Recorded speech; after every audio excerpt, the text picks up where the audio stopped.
Kwanza ni mkaribishe ndugu yangu Moses kwa mara nyingine tena Babati Manyara, lakini pia nimtakie kila laheri na kila lenye baya kuelekea kwenye mchezo wetu wa kesho, kwa sababu amekuja kwenye kipindi ambacho ni kibaya kwake na ni kipindi ambacho kizuri kwetu, kwanza kutokana na maandalizi ambayo tumeyafanya, lakini amekuja kwenye kipindi ambacho sisi tunaishi kwenye kauli mbiu ya kwamba tumejipata na tunaanza na Mungu. Nikisema tumejipata, wale ambao bila shaka walifuatilia mechi yetu kwenye tamasha la The Tanzanite. Kwa hiyo ujumbe wa tumejipata bila shaka ulifika vizuri, na sisi tuna kila sababu ya kuhakikisha tunafanya vizuri kwenye mchezo wa kesho. Nia ya kufanya hivyo tunayo, uwezo wa kufanya hivyo tunao, lakini pia hata nguvu ya kufanya hivyo pia tunayo. Nimekuwa nikifuatilia maandalizi ya walimu wetu chini ya kocha wetu mkuu wa sasa Mohamed Eliza Leke. Inaonyesha ni kwa asilimia zaidi ya 100 kwamba kesho tunakwenda kufanikiwa, na tumetoa ahadi kwa mashabiki wa Babati na Manyara, wale ambao watajitokeza kwa wingi kesho, basi tuna shughuli moja tu ya kukamua mvinyo kutoka kwenye zabibu zilizotokea Dodoma, kisha tutazigawa kama zawadi kwa mashabiki wote ambao watajitokeza kesho kwenye uwanja wa Tanzanite Para. Kesho hakuna visingizio, hakuna mswalie mtume na ile mazombi style. Basi bwana Moses, nikwambie inakwenda kufanya kazi kwenu kwa asilimia zaidi ya 100. Kwa hiyo niwakaribisha watu wa Manyara, watu wa Babati kwenye mechi yetu ya kesho. Dodoma anatakiwa kuacha alama 3 kesho na ataziacha hapa, na yeye pia ataondoka akiwa mtupu kuelekea kwake. Karibu sana bwana Moses. Viingilio vya mchezo wa kesho, kiingilio cha chini kabisa ni shilingi 2000, kiingilio cha kati shilingi 5000, lakini kiingilio cha juu kabisa ni shilingi 10000. Na watu wa Manyara wana kila sababu ya kuja, kwa sababu pia uwanja sasa hivi una muonekano mzuri. Vimewekwa viti pale kwa watakaa na wataenjoy, na tumepanga pia kuwatoa ushamba Dodoma Jiji, kuonyesha namna gani uwanja wetu umekuwa kwenye mandhari nzuri. Kwa hiyo tunategemea uwepo wenu ili tuweze kufurahia kwa pamoja. Asante sana. Asalamu alaykum.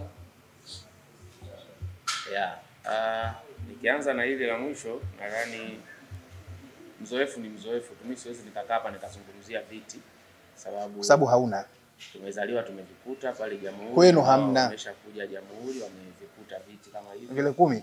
Na hatuwezi kuzungumzia viti vya misaada kwenye press ya mechi. Hatuwezi. Kwa hiyo tuachane na viti vya watu ambavyo wamepewa free.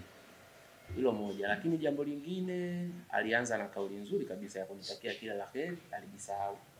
Baadaye akasema kila lililo baya. Kwa hiyo nachukua lile la kwanza, kwa sababu hata malaika wao wanapenda kuchukua jambo la kwanza. Kwa hiyo nimepokea heri yake na tutaifanyia kazi. Lakini jambo la tatu, wamechelewa kuanza na Mungu. Yaani wamechelewa kuanza na Mungu. Mechi ya 4 ndio unakwenda kuanza na Mungu. Maana yake kuna ambao ulianza nao kwenye michezo mitatu. Sisi tulianza na Mungu toka pre-season. Yaani msimu tu ulipoisha tunakwenda pre-season, tukaenda na Mungu, tukaja naye Para hapa, tumekuja naye michezo yetu mitatu ya mwanzo tulikuwa na Mungu, tunaingia kwenye mchezo wa kesho. Kwa hiyo sisi Mungu wetu ni mkubwa kuliko hao ambao wameamua wamchukue kwenye mechi ya kesho. Lakini jambo la tatu,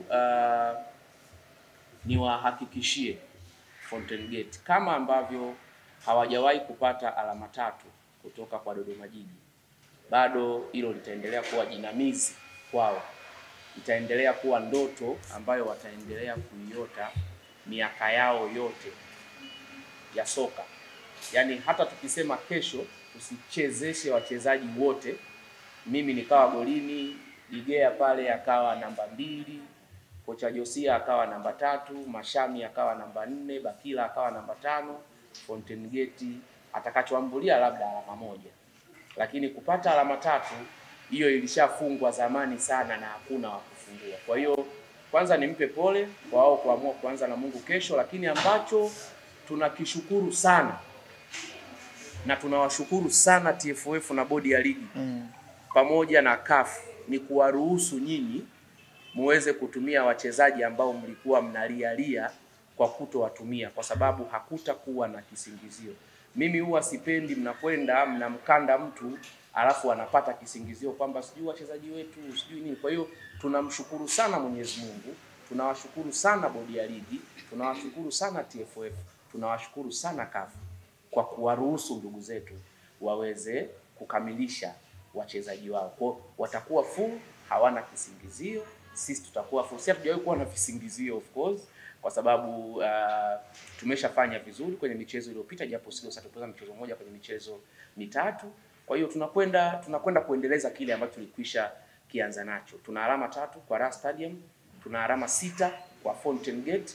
Msimu huu ndizo ambazo tunakwenda kuzicorrect. Mashabiki wa Dodoma Jiji Football Club kesho watakuwa barabarani asubuhi kuja kwa Raha Stadium. Ni kama uwanja wetu tu wa nyumbani, kwa sababu Manyara na Dodoma sio mbali. So ni timu ambazo ukiangalia vizuri Fountain Gate ilikuwa Dodoma na ndio makao yao makuu Dodoma. Kwa hiyo ni mchezo wa timu ambazo zinafahamiana. Kikubwa ni waahidi mashabiki burudani nzuri ya soka. Dodoma Jiji tunacheza mpira mzuri, tunaweka mali chini. Fountain Gate pia wanacheza mpira mzuri, wanaweka mali chini. Kwa hiyo faida kubwa ya kwanza mashabiki ambayo wataipata ni burudani nzuri ya soka. Lakini faida kubwa ambayo mashabiki wa Dodoma Jiji wataipata ni alama 3. Wa Fountain Gate wataenjoy tu football nzuri, lakini mashabiki wa Dodoma Jiji wataenjoy alama 3. Shukrani sana. Pole sana kwa matokeo ya kesho. Umemaliza? Umemaliza? Inaruhusiwa kuongea mara 3. Umemaliza? Jamani, tukutane kesho Tanzanite kwa Raha. Kama wa Palestina wamerudi kwao, na ndivyo historia inapokwenda kubadilika kesho. Dhidi yenu kwenye uwanja wa Tanzanite kwa Raha. Mimi nimeshamaliza. Alafu utakiwa kushukuru CAF kuturuhusu. Inabidi usikitike. Mimi nimeshukuru. Inabidi usikitike Mose. Mimi nimeshukuru. Kwa sababu kitachowakuta kesho ni kitu ambacho hamjawahi kukiona. Unatetemeka kitu gani? Siwezi kutetemeka. Wewe unakuwa pia balance hii unajiongoza. Mimi niko ugenini lakini nina amani na furaha kama niko nyumbani. Wewe ndio unakuona. Basi nuru ulionayo leo basi kesho haitaonekana. Na uzuri kesho tutakaa sehemu moja. Endelea kaka. Always tumekuwa tukikaa sasa mimi na wewe. Mambo ya kurusha mikono yaache. Asanteni sana. Naitwa Moses Mpunga L.